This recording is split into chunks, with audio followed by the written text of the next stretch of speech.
السلام علیکم ورحمۃ اللہ وبرکاتہ۔ آج کا ہمارا ٹاپک ہے کہ اللہ تین شخص ایسے ہیں جن کی طرف اللہ دیکھ کر مسکراتا ہے۔ کیا بات ہے ان تین شخصوں کی؟ وہ کون سے تین شخص ہیں خوش نصیب جن کی طرف اللہ دیکھ کر مسکراتا ہے؟ اس سے بڑی سعادت کی کیا بات ہو سکتی ہے کہ اللہ رب العزت جیسی ذات ایک میرے اور آپ جیسے انسانوں کی طرف دیکھ کر مسکرائے۔ وہ تین شخص جو ہیں ان کی طرف دیکھ کر جن کی طرف اللہ دیکھ کر مسکرا دے گا، قیامت کے دن وہ بغیر حساب و کتاب جنت میں داخل ہو جائیں گے۔ ان میں پہلا آدمی وہ ہے جو سفر پہ گیا ہے، مسافر ہے، رات کو لیٹ واپس آیا، گھر لوٹا ہے، تھکن بھی ہے، نیند بھی ہے، تھکاوٹ بہت زیادہ ہے، لیکن نماز تہجد کے لیے وہ جاگ رہا ہے، نرم و گرم بستر اس نے چھوڑا ہوا ہے، جنت کی خواہش اسے سونے نہیں دیتی۔ وہ نماز تہجد کے لیے اپنے آپ کو تیار رکھتا ہے، اپنے آپ کو ایکٹیو رکھتا ہے۔ تو یہ پہلا شخص ہے جس کے لیے اللہ رب العزت کی ذات مسکرائے گی۔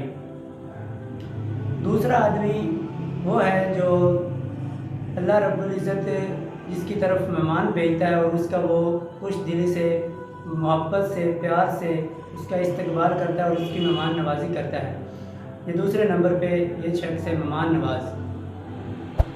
تیسرے نمبر والا شخص جو ہے وہ اللہ رب العزت کی راستے میں جہاد کرنے والا ہے، مجاہد ہے، جو اللہ رب العزت کے راستے میں اپنے پاؤں کو گردے روئی کرتا ہے، اپنا گھر بار چھوڑ کر اللہ کے راستے میں نکلتا ہے۔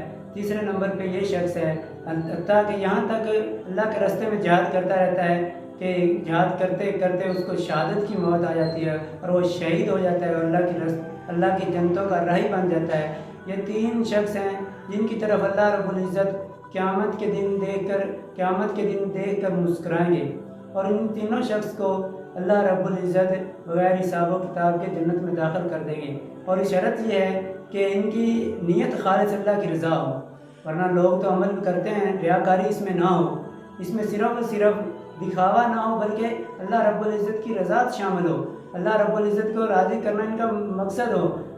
ورنہ اگر اللہ کی رضا نہیں ہے تو چاہے یہ جتنی مرضی تہجدیں پڑھ لیں، جتنی مرضی شہادتیں اللہ کے راستے میں چاہے 10 مرتبہ اپنی جان کا نذرانہ پیش کر دیں، چاہے 100 مہمانوں کو ایک دفعہ ایٹ اے ٹائم کھانا کھلا دیں، یہ ان کے لیے باعث رحمت نہیں بلکہ باعث زحمت ہوگا۔ حضرت ابراہیم علیہ السلام جب تک مہمان نہیں آتا تھا کھانا نہیں کھاتے تھے، اور اللہ رب العزت مجھے اور آپ کو مہمان نواز بھی بنائے، اور اللہ رب العزت مجھے اور آپ کو قرآن و سنت کا ہمیشہ عمل پیرا ہونے کی توفیق عطا فرمائے۔ اللہ رب العزت مجھے اور آپ کو ہمیشہ قرآن و سنت پہ عمل پیرا ہونے کی توفیق عطا فرمائے۔ اللہ مجھے اور آپ کو ان تین چیزوں کا ہمیشہ اور ہر وقت ان تین چیزوں پہ عمل پیرا ہونے کی توفیق عطا فرمائے۔ وما علینا الا البلاغ۔